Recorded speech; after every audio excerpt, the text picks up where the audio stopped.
en tout cas ils lui ont manqué de respect gis nañ agent judiciaire de l'État fu ñu mujjee mooy couper courant ba ca tribunal juge ba bu muy lire décision ba lampe torche la jël pour lire décision ba décision ba nag bu mu leen défavorable agent judiciaire de l'État génnee communiqué gis ngeen communiqué yëpp wax fa lu ko neex juge ba pare ne de toute façon Ousmane Sonko malgré décision bu ñu jël kenn du ko réintégrer ci liste électorale yi man gisuma ni loolu c'est un esprit républicain loolu du élégance loolu du fair play loolu également du en tout cas un état qui se soumet au droit un état de droit gis nañ tamit depuis bu ñu jëlee décision bi ba ñu notifier leen ko le 17 octobre ñun ñu jël décision boobu dem pour signifier leen ko au niveau de la DGE direction générale des élections nga xam ne c'est une administration publique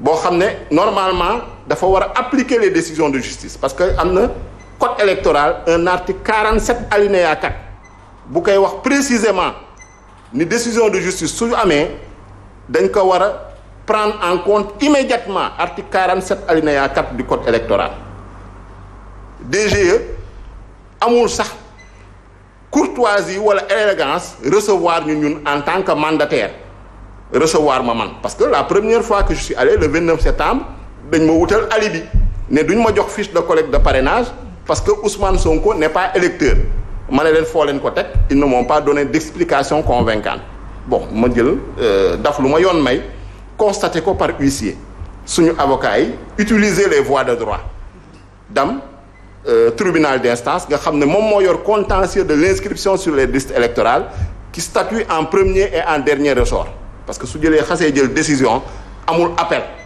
pourvoi en cassation rek mu mun a am te xam ngeen ni pourvoi en cassation on ne juge pas le fond le pourvoi la cassation le juge de cassation c'est un juge du droit day xool est-ce que décision ba nu ñu ko jëlee procédure ba est-ce que jaar na yoon mais jugé wul fond ba donc DGE la moindre des choses pour man waroon na ma recevoir parce que c'est une administration publique un jour ouvrable heure d'ouverture ma ñëw fa présenter wu fa sans awma dafuma dara loo xam ne mun naa ko reprocher wu ñeneen yi di dugg di génn ñun ñu bloqué ñu ci bunt bi avec des policiers fonctionnaires de police ñu ne ñii duñu dugg. et qui vous a dit que de kan moo leen ko wax. mais des fonctionnaires de police.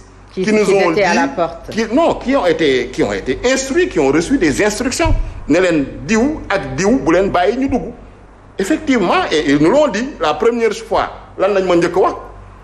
de jour de travail néewuñu ma du jour de travail dañu ne la DGE ne reçoit pas aujourd'hui ne reçoit personne aujourd'hui loolu la ma officier moom loolu lañ ko wax rek fonctionnaire bi mu ñëw il m'a répété ce qu'on lui a dit ma ne ko ah bon huissier bi nga xam ne moom liggéeyam lay def c'est un auxiliaire de justice nga xam ne loi moo ko may muy dugg ci service public yépp il est assermenté mu yore ay signification am ñu ne ko non doo dugg DGE mais c'est du jamais vu. mais honorable yi mais man non même ma pare foofu rek ñoo génnee Ousmane Sonko ci liste yi. ma ne même ma pare foofu. waa daaf.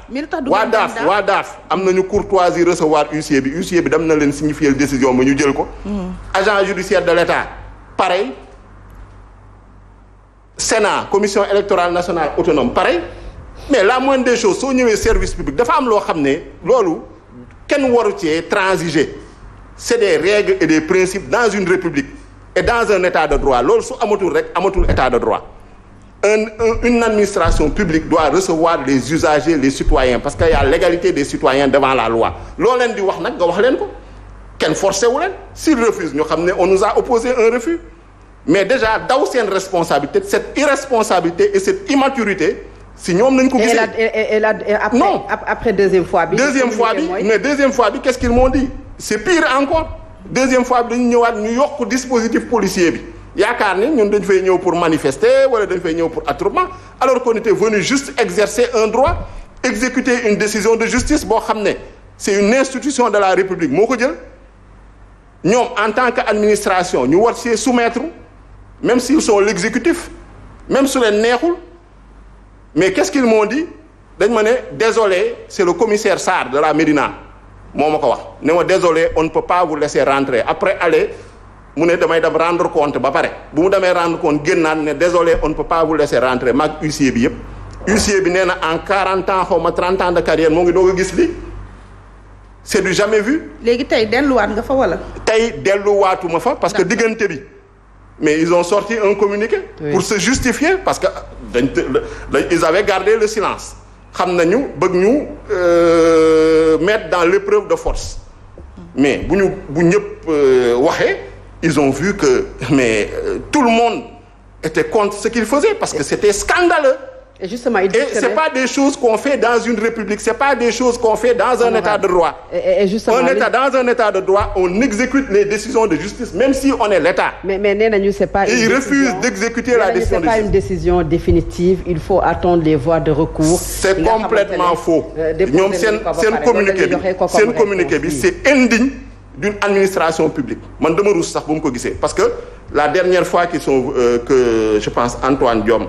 Il était venu à l'Assemblée nationale. Lui, je pense qu'il était là-bas même, en tant que ministre auprès de Antoine Diome.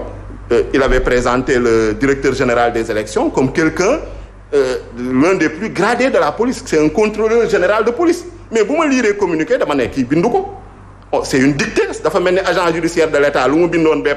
Mais vous lire qui magistrat, l'agent judiciaire de l'État. Les gens le connaissent, hein? Il a un parcours. Mais est-ce que qui m'a bindeli?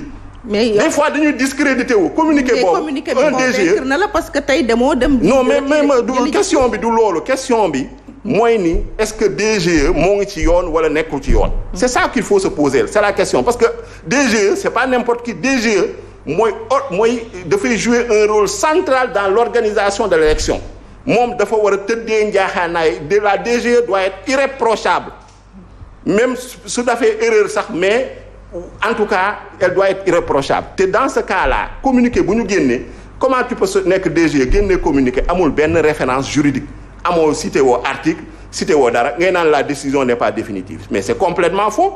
C'est une décision, une ordonnance rendue par le président du tribunal d'instance en premier et dernier ressort. Soo demee code électoral dans les articles 40 et suivants dañ la koy wax soo demee également dans la loi organique portant création de la Cour suprême dañu koy wax décision bi elle est exécutoire immédiatement wax naa la l'article 47 alinéa 4 et il y a pas de maanaam d'effet suspensif le fait de faire un pourvoi en cassation parce que pourvoi en cassation par principe c'est ça le principe après il y a des exceptions le principe c'est que le pourvoi en cassation n'a pas d'effet suspensif. Très bien alors l'exception nag moom la article 36 ak article 74-2 de la loi organique portant création de la Cour suprême ils ont énuméré les types de contentieux yoo xam ne am na effet suspensif te loolu bokk ci donc man lu may terminer mooy ni ñoom dañu war a les beaux principes qu'il a proclamés qu'il a déclamés qu'il a chanté c'est de la poésie c'est bien Biram mais il faut l'appliquer à soi-même il faut être fair play il faut être élégant. Quand vous avez perdu dans un contentieux, il faut vous l'appliquer. Mais il ne faut pas jël benn attitude boo xam ne c'est une attitude à la limite infantile, vraiment refuser d'exécuter. Parce que là, je pense que vraiment, l'État du Sénégal, nañuy gàkkal deram, ils sont en train de manquer de respect à la justice en refusant d'exécuter la décision de justice. Quel est le problème? Donner une fiche de collecte de parrainage. Mais c'est là mooy fiche de collecte de parrainage. En 2000 élection yi jàll. Karim Wade jox nañ ko alors qu'il était condamné définitivement. Khalifa Sall on lui a donné des fiches de collecte de parrainage. Après nañu bàyyi conseil